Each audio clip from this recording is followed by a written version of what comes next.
Boa tarde a todos. Meus queridos irmãos, que responsabilidade fechar esse ciclo maravilhoso do Encontrame aqui em Cuiabá, no calor afetuoso desses irmãos que nos receberam aqui, e o quanto que isso nos deixa fortalecidos para que esse calor me aqueça nesse frio do ar-condicionado. Eu quero agradecer na pessoa do Dr. Luiz Augusto, todo esse carinho, a toda a equipe que participou para que nós estivéssemos aqui. Gostaria de dizer logo no início, depois das exposições brilhantes dos nossos amigos, né, e colegas, que quando já começou a minha exposição com uma provocação que me deixou um pouco pensativa, né? Porque eu não sei se vocês repararam, quando o Décio fez a belíssima exposição dele, ele colocou essa imagem que eu escolhi com o nome em cima escrito assim, onipotência. Eu falei, meu Deus, deu tudo errado. Eu falei assim, gente, vocês não podiam fazer isso comigo. Não é assim que as coisas funcionam. E eu virei e falei assim, mas engraçado, eu não olhei essa imagem como onipotência. Eu olhei essa imagem, aí eu fiquei respirando fundo, né? Porque não é fácil estar aqui. Aí eu respirei fundo, aí eu vi que a espiritualidade sempre nos alcança, né? Aí ela colocou assim, fique tranquila, olha os títulos que estão em volta desse quadro.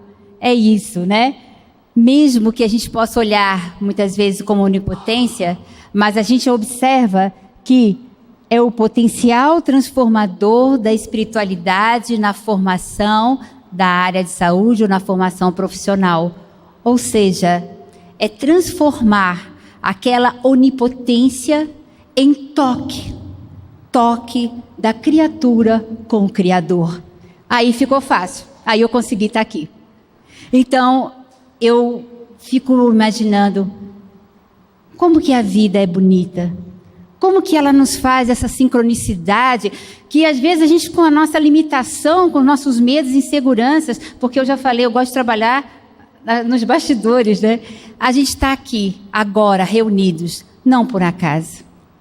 E aí, quando eu comecei a observar qual o tema que me cabia nessa proposta, eu comecei a destacar algumas palavras, como se essas palavras pudessem ser aquelas coisinhas de um caleidoscópio, em que você, quando criança, você pega e olha, e você fica vendo, imaginando aquelas figuras maravilhosas. E eu pensei, ai que bom, caleidoscópio, é isso que eu preciso de entender. Essas palavras vão montar um caleidoscópio que, na verdade, é a minha própria história, dentro da área de saúde. Não tem jeito. Eu adorei quando a Rosenei nos trouxe a exposição dela, da roda de conversa, Fiara Escrita, o mundo é comigo dentro. Então, esse mundo da saúde, esse mundo que eu estou aqui e que nós todos estamos aqui para fazer a diferença, tem que ser com a gente dentro. Então, como eu tentei me inserir nesse contexto, eu percebi que na hora que eu fui preparar o meu tema, eu fiquei absolutamente emocionada.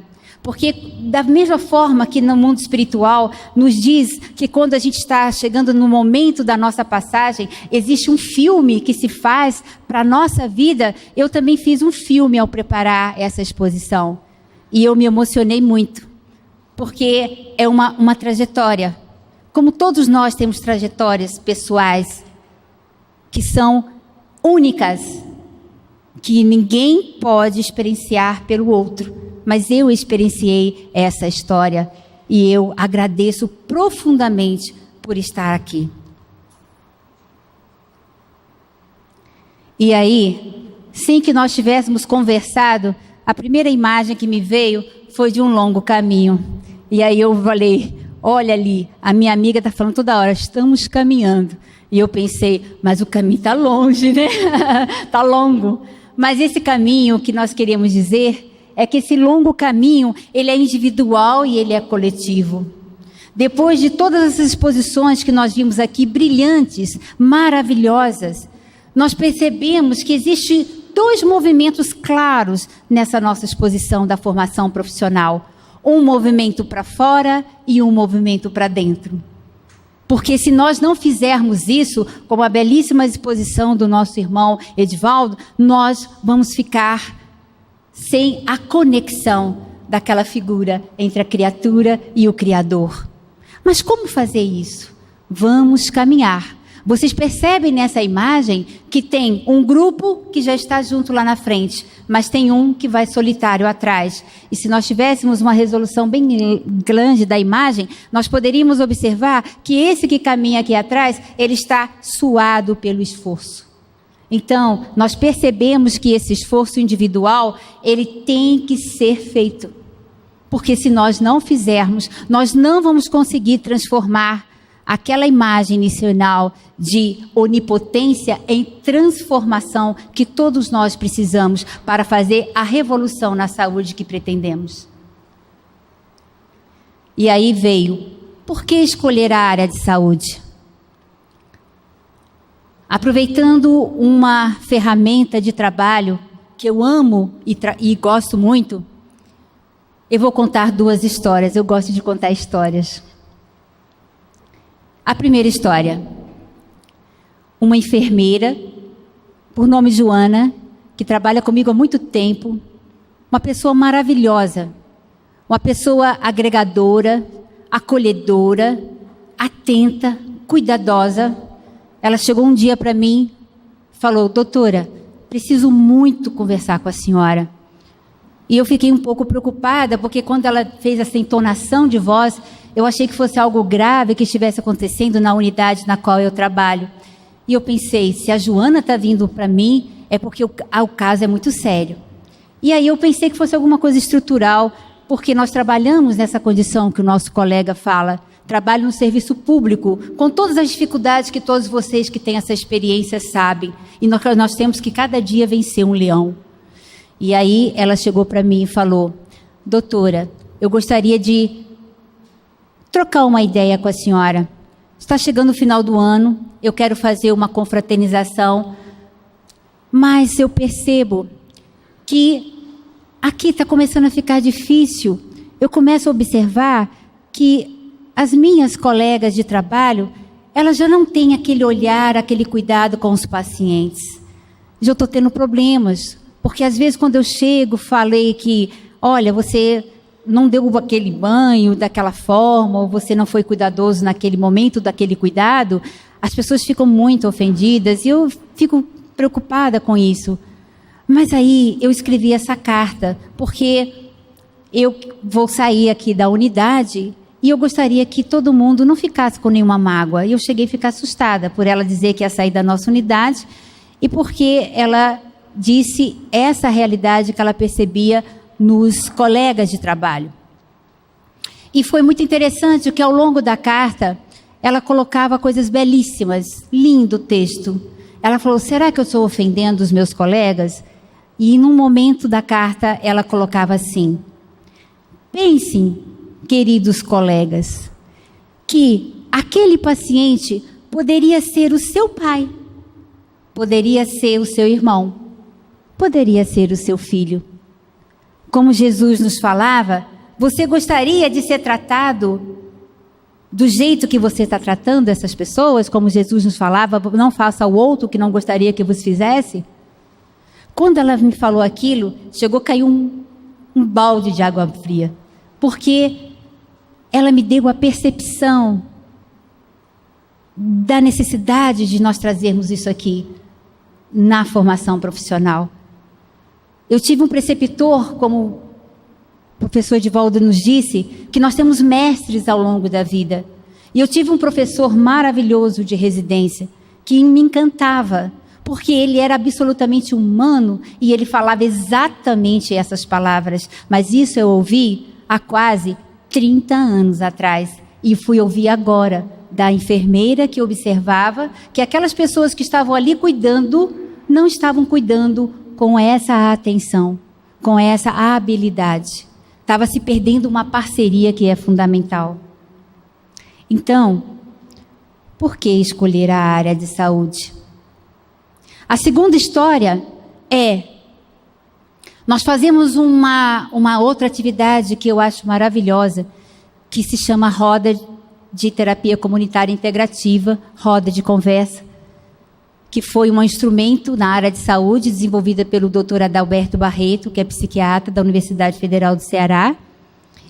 E essa é onde nós atuamos numa região lá de Brasília, muito carente, com altíssimo risco social. E numa dessa roda de conversa, vamos dizer assim, uma pessoa estava nos contando de que ela, no tema da roda, saiu o tema da profunda tristeza que ela estava, porque ela tinha perdido a mãe muito recentemente, no hospital público de Brasília. E ela nos contava, com muita dor, que ela disse: minha mãe começou a sentir uma dor abdominal.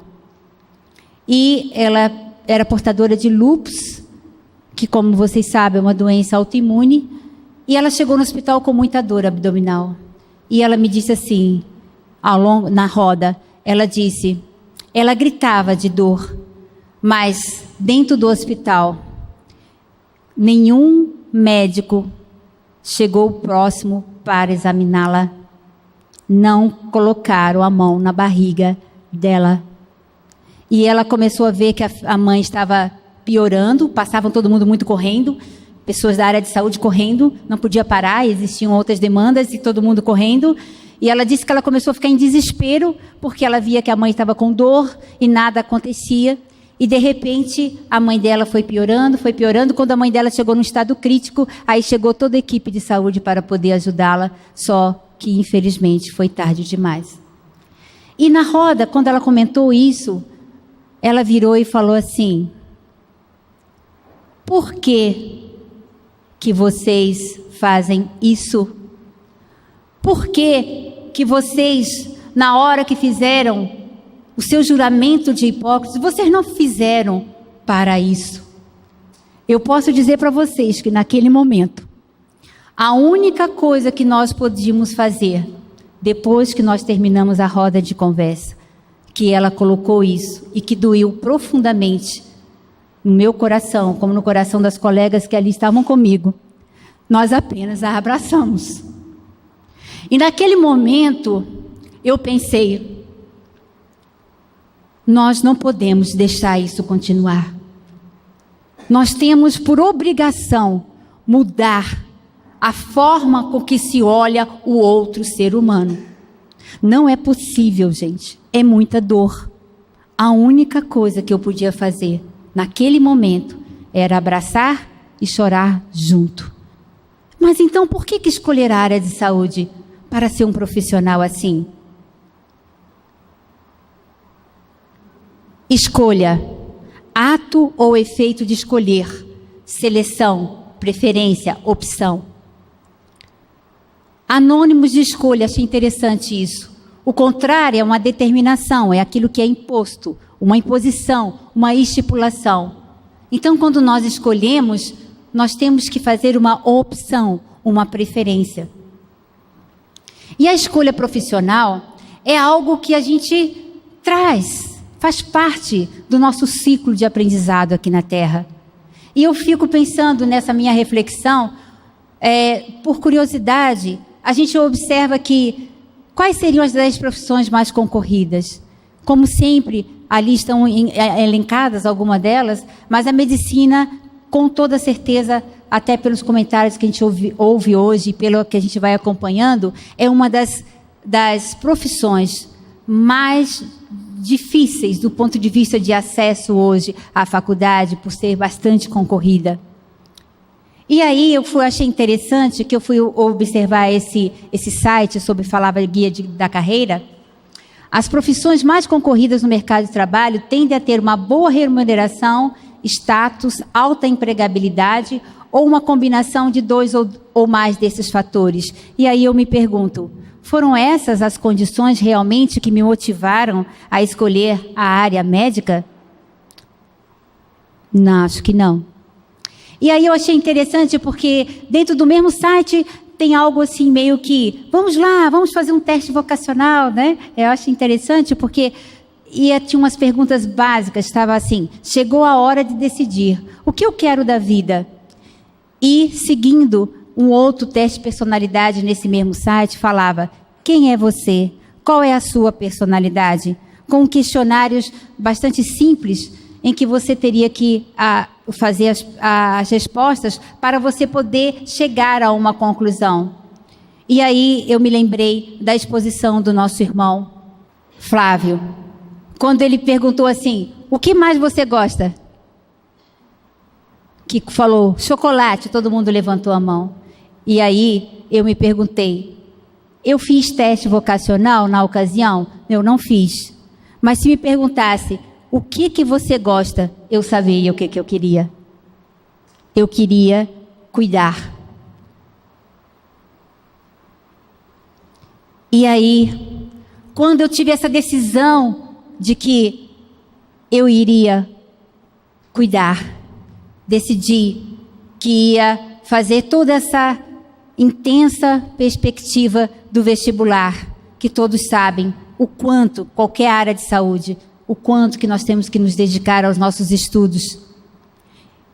Eu estava numa cidade que é do estado do Rio de Janeiro e fui visitar a cidade de Juiz de Fora, mas eu não pretendia estudar em Juiz de Fora.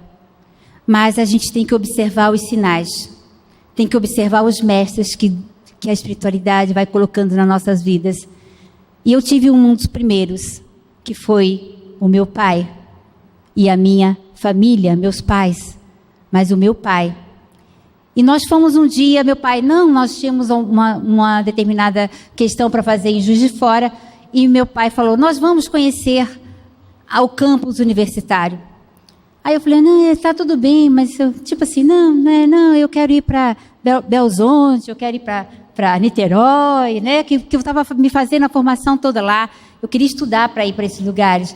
Mas aí meu pai, não, vamos lá, vamos conhecer. E nós fomos lá. Quando eu entrei no campus universitário da Universidade Federal de Juiz de Fora, meu coração abriu. Primeiro porque é um campus muito bonito, como eu vi aqui, da UFMT, muitas árvores, muito bonito. Aquilo já encheu meu coração. E aí, quando eu cheguei exatamente nesse departamento, onde era o departamento de anatomia, eu cheguei bem próximo, assim, passeando pela janela, meu pai junto, a gente olhando, nossa, como é bonito, olha só e tudo mais. Comecei a ver aquelas primeiras... na anatomia, aquelas primeiras estruturas do corpo humano dentro do formol. E aquilo já me deixou assim meio que impactada. Mas aquilo me veio, alguma coisa dentro de mim, me fez motivar para que eu pudesse chegar ali. E aí, eu olhei para o meu pai e falei assim, meu pai está decidido. Eu entro nessa universidade, nem que seja para varrer o chão desse local. Meu pai ficou tão assustado quando eu falei isso, que ele falou assim, minha filha, tudo bem, então vamos lá, vamos em frente. Por quê? Porque meus professores da onde eu estudava, que me preparavam na época de 2º grau, eles não gostaram de eu ter feito a opção de mudar de estado para tentar uma universidade federal em outro estado. Porque eu tinha potencial de passar numa universidade lá do estado do Rio de Janeiro. E eles iam perder uma aluna potencial de aprovação. E o coordenador da escola falou assim, sinto muito, mas é perda de tempo. Mas naquele momento eu virei e falei, não, vamos em frente. Comecei a estudar muito, porque todos sabem o quanto que a gente tem que se preparar. Mas naquele momento eu tive a minha decisão, a minha escolha, de onde eu queria chegar. E aí, dá sempre a impressão de que nós somos levados, que nós somos encaminhados para onde a gente tem que estar. E hoje eu me sinto muito feliz e muito orgulhosa de ver que essa universidade, ela é citada em milhões, em vários, desculpa o exagero, porque eu sou descendente italiana, mas assim, em vários trabalhos para a questão do núcleo de saúde e espiritualidade, com pessoas que fazem parte hoje da associação que eu faço parte, produzindo ciência de altíssima qualidade para introduzir essa dimensão do ser humano nas academias. Vocês não imaginam o meu orgulho. Eu acho que o espírito não pode ter orgulho, né? Mas pode sim. Nesse momento pode aqui. Porque é muito bacana isso. A gente fica muito feliz. E aí eu entendi que escolhas seguem o movimento da nossa alma. Segue o movimento da nossa alma no sentido de ânimos. O que me motiva? O que me faz escolher o que eu decidi fazer na vida? E aí nós aprendemos que, na verdade, já existe um planejamento prévio. E o fato de estarmos aqui reunidos na área de saúde, e várias, significa que nós estamos aqui para aprender, porque isso aqui foi uma escolha nossa. Como já foi falado nesses dias maravilhosos de exposições, provavelmente agimos como aqueles primeiros profissionais que nós falamos e que nos deixou muito triste.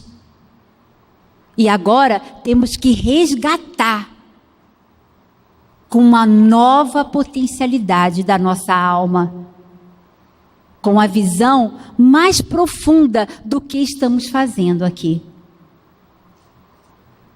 Aí nós vamos ver que a ciência é esse conjunto de conhecimentos fundados sobre princípios certos. É o saber, é a instrução, é os conhecimentos vastos.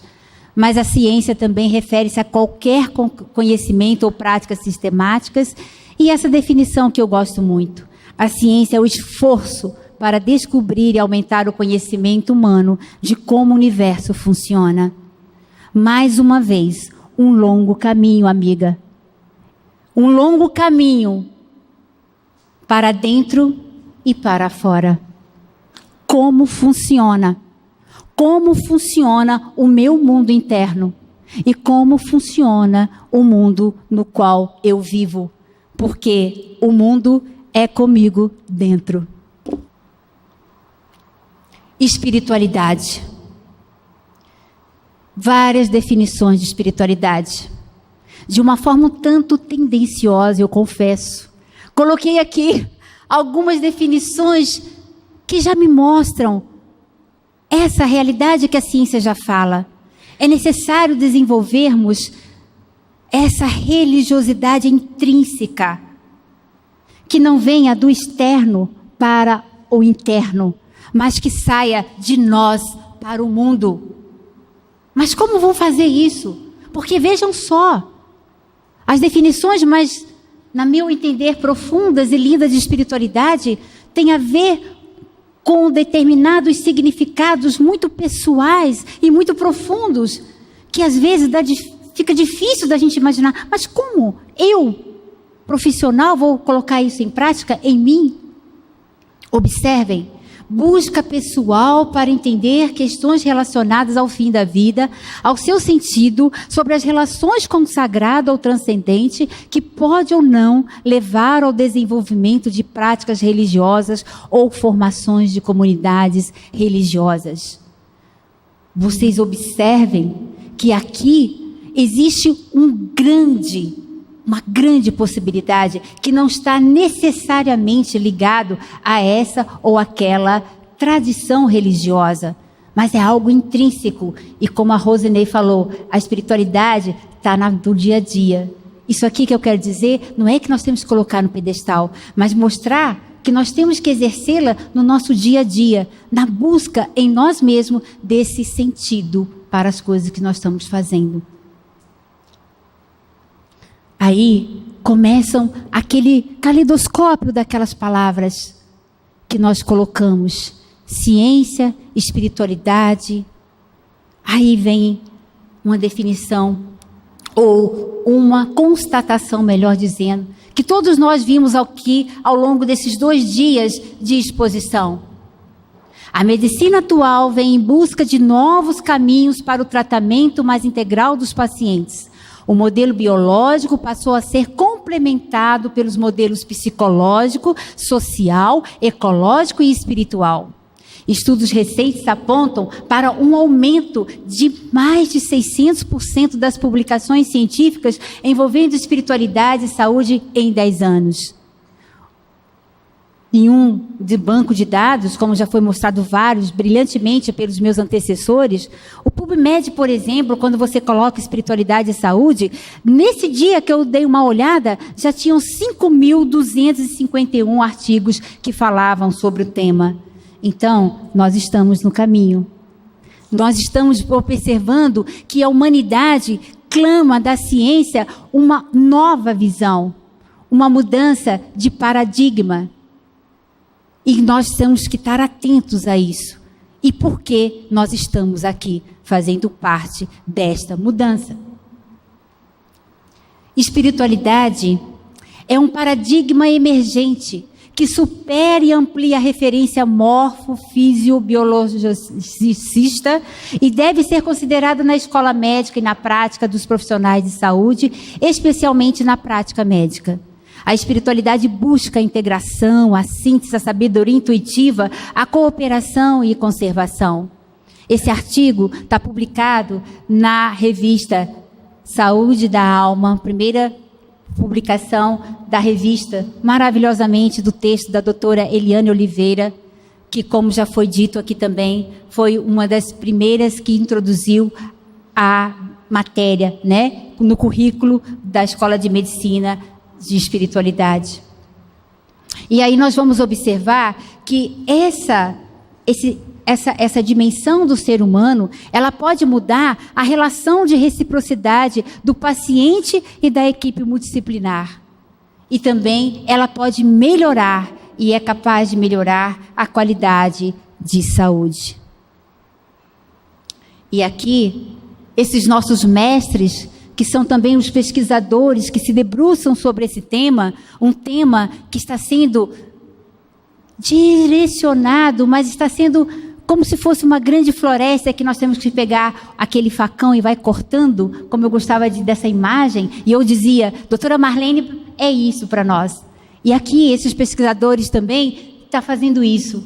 Eles estão entrando num meio árido, ainda duro, mas eles estão levando isso da forma, como o outro colega falou, o Amauri, através da ciência. Por quê? Precisa realmente ter pesquisas sérias, profundas, para não achar que isso aqui é mais alguma coisa de pessoas que ficam muito pensando na questão além, que não é aquilo pragmático como nós estamos estudando. Então, ouvir o que é importante para o paciente, respeitar suas crenças, ser capaz de se comunicar de modo eficiente com os pacientes acerca de suas crenças. Tem que ter uma escuta atenciosa, compassiva e empática. É uma posição genuinamente interessada, não uma atitude de etiqueta. Deve ser responsabilidade de toda a equipe multidisciplinar, médicos, enfermeiros, fisioterapeutas, assistentes sociais e psicólogos. Eu gosto muito disso, porque aqui nós estamos falando em parcerias. Parcerias entre o profissional e todo o sistema que nós estamos incluídos, como falou o nosso amigo Edivaldo. E aí, nós percebemos que temos que desenvolver com a nossa sensibilidade, que foi aqui dito também a palavra, uma visão mais ampla do ser que te procura, estar atento à dimensão espiritual de todo ser humano, que, como nós vimos, é fundamental para dar uma significação maior na nossa vida. E aí, eu comecei a participar do movimento médico espírita e de vez em quando eu recebo umas cutucadas com alguma exposição que eu falo, essa foi para mim. E uma das que gosto mais de cutucar é o Décio, a pena que ele já foi embora, senão eu ia falar com ele de novo. Que ele me cutucou logo no início da minha exposição e agora, porque Quando a gente observa esse capítulo do Décio no livro Saúde Integral, da AME Brasil, em que ele faz uma exposição belíssima, ele nos diz que a espiritualidade é uma necessidade, é aquilo que, mesmo se querendo negar, emerge do inconsciente e promove harmonia e saúde quando não conflita com a racionalidade do ser. Ela tem que ser acolhida na razão e ela completa-se com a emoção. E aí veio a cutucada maior. A religião sou eu com os outros. A fé sou eu comigo mesmo. A espiritualidade sou eu com Deus. Quando eu observei isso, eu falei, meu Deus, muito que caminhar. A espiritualidade é a possibilidade também de nós transcendermos, no sentido de nós observarmos essa nossa transdimensionalidade. De também, como profissionais de saúde, nos colocarmos como seres integrais. De percebermos que a espiritualidade pode ser a porta para que nós possamos perceber com uma qualidade a nossa própria vida, a nossa própria história aqui na Terra, como a história de todos aqueles que nós temos a oportunidade de estar. E aí, como não existe nada por acaso, quando o Flávio, eu cheguei à conclusão de que quem fala por último, no Encontrame, tinha que pegar antes todo o material de todos os expositores, porque me pouparia, sinceramente, todo isso aqui. Porque eu ficava olhando, aquele slide podia ser meu, eu podia fazer isso. Mas não, ainda não chegamos a essa condição, né, evolutiva, então eu tive que começar a tentar trazer o que eu já tinha mesmo. E eu fiquei tentando mexer de madrugada lá com as minhas amigas. E eu pensava, ai meu Deus, mas aquele slide que era bom, ai meu Deus, não, esse aqui tem que ser eu mesmo, não tem jeito. Aqui, ó, o mundo é comigo dentro. Então, quando ele falou da primeira aula de anatomia que ele teve na faculdade, eu lembrei, depois de todo o esforço para passar no vestibular, da alegria de ter sido aprovada. Eu entrei na primeira aula de anatomia da minha universidade. Foi a maior emoção que eu tive na minha vida. Não porque alguém chegou para mim e falou, vós sois os deuses. Foi porque nós oramos no anatômico, num culto ecumênico em respeito a todos os corpos que estavam ali para serem dissecados e para serem estudados. Eu simplesmente percebi que meu lugar era ali. E o corpo na qual a minha bancada foi colocado para estudar era de um homem negro, forte, muito forte, que tinha tido uma morte súbita. E de todos os corpos ali a serem estudados, o da minha bancada era um dos mais perfeitos. Não era idoso, não morreu de nenhuma doença degenerativa. E eu me lembro que a atitude reverente com que depois daquele culto ecumênico nós chegamos diante da bancada de dissecção foi um absoluto respeito. E como a gente observa que a religiosidade tem a ver com uma estrutura de que você já traz e já era espírita, eu internamente fiz uma oração de gratidão àquele ser que era instrumento do meu aprendizado. E aí eu percebi, ao longo dessa carreira, que comecei a ficar muito em conflito, porque faculdade é exatamente aquele aparelhinho lá que o nosso outro irmão colocou, que tem que ser mexido. É muita coisa, é muita informação, é muita... A gente está o tempo todo lidando com estudos maravilhosos, mas tudo mexe muito conosco. E não foi fácil. Tive momentos de profunda insegurança. Tive momentos de profundo medo, sem achar que desse conta daquilo tudo. Mas isso era eu. E eu precisava de vencer isso. Mas aí a vida, a espiritualidade, como nós sabemos que vai nos conduzindo, ela colocou vários mestres na minha vida. O primeiro foi o meu pai e a minha família. O segundo foram professores brilhantes que me mostraram uma linguagem de parceria. E aí eu comecei a perceber que chegou um momento em que eu fiquei muito conflitada, porque o que eu estudava na faculdade não tinha muito a ver com aquilo que eu esperava encontrar do ponto de vista de uma visão mais integrativa do ser humano pela minha visão espírita. E aí eu comecei a ficar muito incomodada e busquei na faculdade um grupo de estudos de homeopatia, porque eu já tinha lido que a homeopatia tinha uma forma de observar isso de forma diferente. Só que fiquei muito conflitada também, porque eu tinha que estudar de uma forma reducionista e tinha que ter uma visão de outra forma. E isso, para mim, naquele momento, gerou conflitos. Então, eu passei por esse conflito.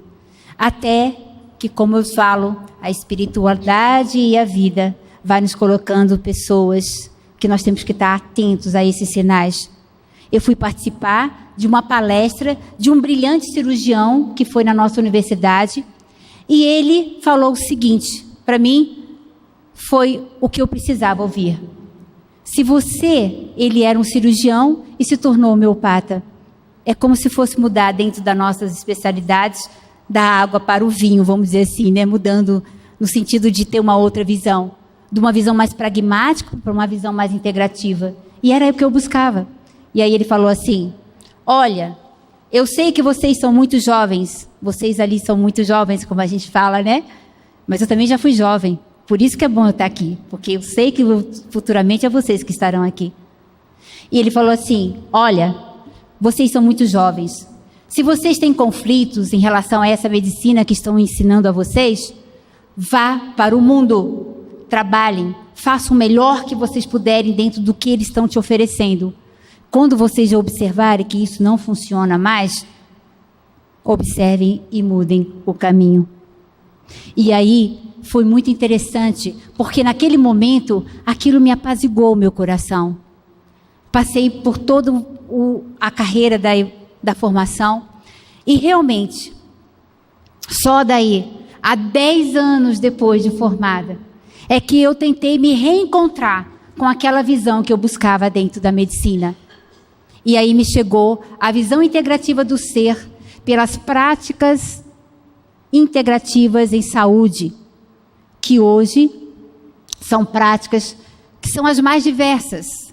Nós temos a meditação, nós temos a medicina antroposófica, nós temos o yoga, nós temos a meditação, nós temos a acupuntura, nós temos a homeopatia, nós temos maravilhosos. E isso realmente me deu um pouco mais de tranquilidade, porque aí eu percebi que eu podia buscar uma formação que me colocasse diante de uma visão mais integrativa do ser. Aí, tudo isso foi permeado pela visão de saúde na doutrina espírita. Como bem disse a doutora Marlene Nobre no livro A Alma da Matéria, também citado aqui, o Espiritismo contribui para a retomada de antigos conceitos e visão do homem integral, já que a visão espírita da saúde é holística. Todos os processos mórbidos são essencialmente mentais, comandados pelo espírito, e todos os fenômenos físicos, biológicos, sociais, culturais, espirituais, exercem influência sobre ele, que os metaboliza e integra. Observem, a doutrina espírita, com seus fundamentos científicos, filosóficos e religiosos, ela é a complementaridade do que nós precisamos nesse caminho, em qualquer campo do conhecimento humano. Porque aqui está mostrado que ela tem uma intersecção entre tudo. A doutrina espírita me fez ver esse ser maravilhoso, que é o ser humano integral, no seu corpo físico, no seu perispírito e no seu espírito. E mostrou que realmente precisamos de um modelo que possa permitir que haja essa visão integrativa de uma forma prática. E aí nós vamos perceber que tem momentos em que a alopatia, algum procedimento é necessário numa dimensão mais densa do ser. Mas que quando nós estamos pensando no ser como um ser transdimensional, existem determinadas práticas que elas vão atuar dentro de corpos mais sutis, que são o perispírito. E essas práticas, elas podem sensibilizar o paciente e pode sensibilizar também o profissional de saúde. Eu não quero dizer aqui que todos nós agora, por favor, tá?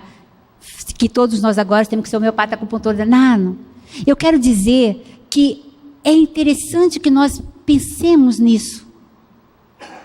Nós estamos querendo trazer a medicina da alma, a medicina do espírito, mas às vezes a gente quer fazer um pulo grande, né? E nós já vimos que o movimento é para fora e é para dentro. E nós observamos que muitas dessas práticas, ela já coloca o ser humano em contato com essas dimensões mais sutis dele próprio e podem nos ajudar. Mas não pensem que é só isso, não. A doutrina espírita nos coloca que a questão, como nós vimos, está no espírito imortal, que traz na sua carta de vida as necessidades para a sua evolução. E aí, o outro lado, a reforma íntima e a cirurgia moral. Ou seja, o movimento é para dentro. O mundo é comigo dentro. E aqui é que está o grande desafio na formação médica e também na equipe de saúde e na saúde em geral. Precisamos mudar o homem para mudar o mundo. Precisamos perceber que essa mudança tem que começar por nós. Com todos esses desafios, com todos esses medos, com todas essas inseguranças, mas fazem parte do nosso aprendizado. E aí tem uma belíssima passagem nos domínios da mediunidade de André Luiz, no capítulo 15. Quando André Luiz, com o mentor Aulus, estão observando na rua uma ambulância passando. E observam que naquele profissional de saúde, de cabelinho mais branco, ele está muito próximo de uma entidade de luz. E aí, que está ali o auxiliando. E aí André Luiz pergunta, é espírita? Eu achei isso perfeito. Falei, meu Deus, falou agora. É espírita. E aí a resposta fala, com todo o respeito que nós devemos ao espiritismo, não importa em qual opção religiosa em que esse ser está. Por quê? Porque o profissional médico e o profissional de saúde deve ser, antes de tudo, um profissional humanitário e generoso, que por seus hábitos de ajudar o próximo, se faz credor do auxílio que recebe. Não lhe bastariam os títulos de espírita e de médico para reter a influência benéfica de que se faz acompanhar. Percebem como isso aqui é a visão holística da saúde? Aquela enfermeira que veio para mim conversar, falando sobre a dificuldade que estava encontrando na sua equipe de saúde, ela é católica. Isso importa? Ela tinha sensibilidade para perceber um problema que nós vivenciamos no dia a dia, na nossa prática da área de saúde. Ela é generosa, ela é humanitária, e ela está ali para poder realmente ajudar aquele que a busca. Essa é a visão belíssima que a doutrina espírita nos traz. Mas qual é o desafio para a ciência, considerando essa conexão corpo, mente e espírito? O desafio, meus irmãos, é que a mente e o universo constituem-se em dois grandes desafios para a ciência, tendo ambos uma relação curiosa. O universo, causando perplexidade com o mistério de sua vastidão exterior, e a mente, instigando a busca incessante para se desvendar o mistério da sua vastidão interior, espaço dos pensamentos, dos desejos e da esperança. O movimento é para dentro e é para fora. O mundo é comigo dentro. Percebem o tamanho do desafio que nós temos? Profissionais de saúde adoecidos, desconectados da sua missão, da sua tarefa, do cuidado de si consigo mesmo. E nós temos esta perspectiva no nosso mundo interno, no nosso mundo interior. Cuidar de nós mesmos, porque senão também adoeceremos. Então, a busca do autoaprimoramento é aquele que permite ao homem desenvolver a inteligência racional para servir, a inteligência emocional para amar, a inteligência espiritual para entender a unidade com o Criador e com o próximo, a inteligência evolutiva para ser conforme a proposta de Gandhi, a mudança que deseja ver no mundo. Nós precisamos de ser essa mudança que desejamos ver no mundo, pelo nosso esforço. Aqui é uma oportunidade brilhante para que vocês percebam essa dimensão, essa transdisciplinaridade, essa questão da base da educação do saber e da educação do ser, que é o MEDNESP 2017 no Rio de Janeiro. Guardem essa data. O MEDNESP e esses eventos como esse, eles são muito marcantes para quem está dentro do movimento médico espírita, porque nesse momento a gente tem contato com tudo que a gente pode estar buscando. E foi o que aconteceu comigo quando eu tive no meu primeiro MEDNESP. A emoção de juntar ciência e espiritualidade, doutrina espírita, com aquela beleza, com a presença de tantos queridos colegas que nos ajudam. Existe uma revolução na área de saúde, sim, acontecendo. Tanto do ponto de vista individual e coletivo, não? Sim. As práticas de saúde vão ser essa via de mão dupla. Nunca perder isso, o contato, o toque humano, como nos dizia Jung. Seja apenas uma alma humana ao cuidar do outro. O que viemos aprender? Qual o propósito de nossas vidas? Eu acho que essa é a grande reflexão que me fez estar aqui. Esse aprendizado de olhar desde aquela criança, que todos nós fomos e que tínhamos sonhos, transformar esse caleidoscópio em algo que pudesse ter um sentido para mim. A vida é uma ponte, como diziam os antigos. Não se constrói sua casa sobre uma ponte. Temos que manter ao mesmo tempo as duas margens do rio, a matéria e o espírito, o céu e a terra, o masculino e o feminino, e fazer a ponte entre essas nossas diferentes partes, sabendo que estamos de passagem. Esse evento é uma ponte entre a ciência e a espiritualidade. Aqui, o agradecimento absoluto e sincero à nossa grande mestra, a doutora Marlene, por ela ter nos mostrado esse caminho. Por eu agora saber aonde eu tenho que estar no mundo, porque o mundo é comigo dentro. E o movimento médico espírita também é comigo dentro. Mas, se nós levarmos daqui essa imagem, tratai todos os homens como quererias que ele vos tratassem, o nosso grande médico dos médicos, Jesus, eu tenho certeza de que a ciência e a espiritualidade vão ter sempre o poder de transformar o mundo individual e coletivo para melhor. Muito obrigada por estar aqui.